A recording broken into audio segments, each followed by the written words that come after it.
Crveni luk je neizostavna biljka u svakoj kuhinji, a svakom jelu daje onaj poseban okus, no i svježoj salati je više nego bitan dodatak. Vrlo je jednostavan za uzgoj i uzgaja se u 2 ciklusa godišnje, u proljeće i jesen. Benefiti jesenje sjetve i sadnje su višestruki, a kao 2 najznačajnija izdvajaju se konzumiranje svježih plodova u rano proljeće i ekonomski efekat koji ovakav način proizvodnje obezbjeđuje, jer povrće u rano proljeće postiže veliku tržišnu cijenu. Neophodan preduslov za uspješnu jesenju sjetvu i sadnju povrtlarskih kultura jeste odabir pogodne sorte, optimalno vrijeme sjetve i sadnje te pravilno provođenje agrotehničkih mjera kako bi biljke lakše podnijele uslove koji vladaju tokom zime. U današnjem videu saznajte sve naše tajne i savjete kako da jesenju sadnju odradite na pravi način i osigurate sebi dobre i kvalitetne prinose u proljeće. Crveni luk jedna je od kultura koja se može saditi u jesen, a za berbu prispjeva u proljeće kao mladi luk, odnosno u ljeto kao velike glavice. Za uzgoj luka u jesenskoj sadnji treba izabrati duboka, dobro propusna tla laganijeg mehaničkog sastava koja su bogata organskim tvarima. Teška, za vodu slabo propusna tla nepovoljna su jer tokom zime zbog slabe dreniranosti na njima može duže ili kraće vrijeme stajati voda te uništiti usjev. Osnovna obrada tla za jesensku sadnju luka treba se obaviti odmah nakon skidanja pretkultura. Prilikom obrade u zemlju dodajte organsko gnojivo kao što je glistinac, humus ili peletirano gnojivo. Ako nemate dovoljno glistinca ili humusa da biste pokrili čitavo zemljište za luk, stavljajte ga direktno u roviće i u njega sadite luk. Odabirom odgovarajuće sorte u kombinaciji sa dobrom poljoprivrednom tehnologijom i vremenom postići ćemo dobre rezultate i uživati u mladom luku i berbi glavica ozimog luka sljedeće godine. Potrebno je odabrati sorte koje su tolerantne na hladnoću i niske temperature.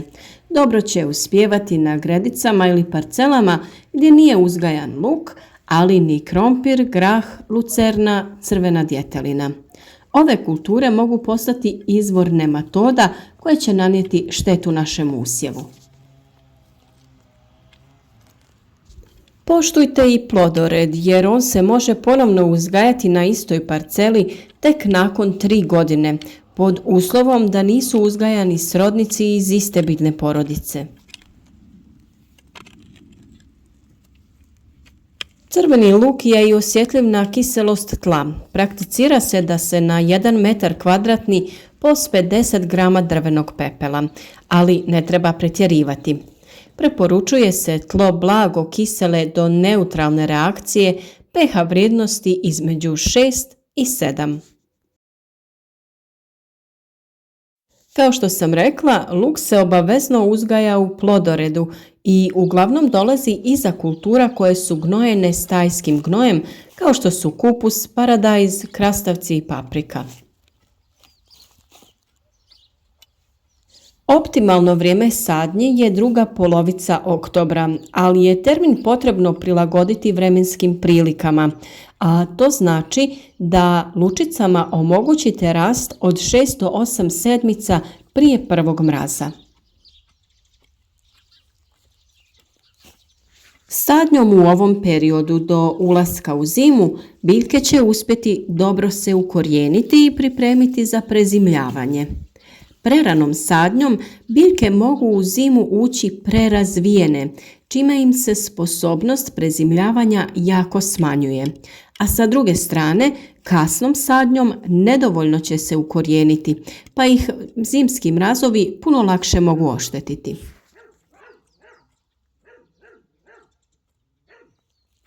Sadnja se najlakše obavlja kada se na dobro pripremljenoj gredici naprave plitki kanalići u koje utisnemo lučice crvenog luka.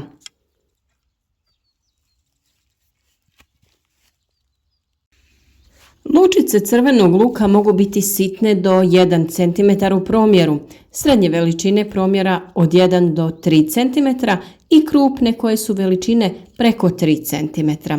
Treba znati da će krupnije ranije krenuti i dati više vegetativne mase.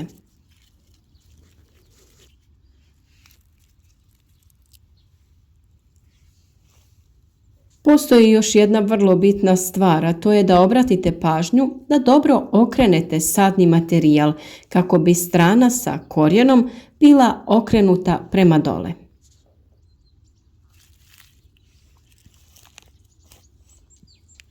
Na pripremljene gredice lučice luka se sade u redove razmaka 25 do 30 cm.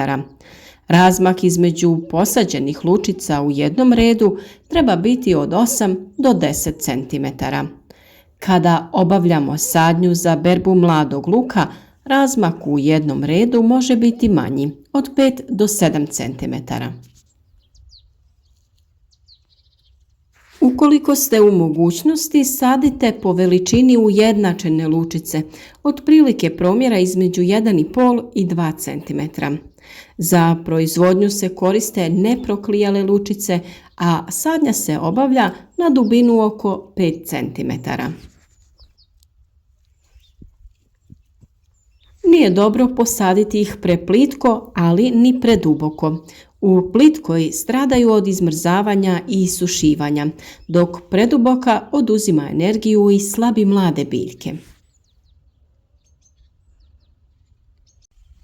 1 kilogramom srednje krupnih lučica moguće je zasaditi površinu između 12 i 15 kvadratnih metara, ovisno o širini razmaka na koji ih sadite. Nakon što smo sve lučice poredali, grabdama lagano zagrnemo zemljom, naravno pazeći da ih ne povaljamo jer će tada teže niknuti. Mi smo također isprobali metodu bez pravljenja kanalića, nego samo jednostavno lagano utiskivanje lučica u rahlu zemlju na potrebnu dubinu. Rezultati su bili jednaki kod oba načina sadnje, tako da možete slobodno sebi olakšati i ubrzati sam proces. Jedna od najboljih stvari koje možete da uradite za vaš luk, to je da lučice potopite prije sadnje u vodu. Ovo će omogućiti lučicama da upiju vlagu prije nego što ih stavite u zemlju, a bez vlage one jednostavno neće početi da klijaju. U zavisnosti koju količinu luka sadite, odaberite veličinu posude, napunite je vodom i noć prije sadnje ubacite vaš sadni materijal. Obavezno koristite netretiranu vodu jer možete da nanesete štetu s vašim lukovicama. Ovaj jednostavan zadatak može da ubrza nicanje vašeg luka za čak 7 dana ili više. Možda najveća tajna uspješnog uzgoja crvenog luka jeste malčiranje. Ne samo da pomaže u zaštiti usjeva tokom zime, već zadržava i rast konkurentnog korova. Nakon sadnje stavite tanak sloj malča od slame. Usjev će kroz slamu jednostavno niknuti, a kada se usjev pojavi, nanesite dodatni sloj malča prije početka zime. Ova tehnika će da pomogne da se svaki od usjeva zaštiti od oštrih zimskih temperatura i vjetrova. Crveni luk također možete saditi u plastenik, a ukoliko ga nemate, onaj posađeni luk na otvorenom možete prekriti sa improviziranim plastenikom, to jest sa najlonom na nekoj običnoj konstrukciji. Nadamo se da su vam ovi naši savjeti od pomoći, te da ćete i sami uzgojiti crveni luk te ostalo razno zeleno povrće kako bi ga imali tokom cijele zime, a naravno u proljeće i tokom ljeta.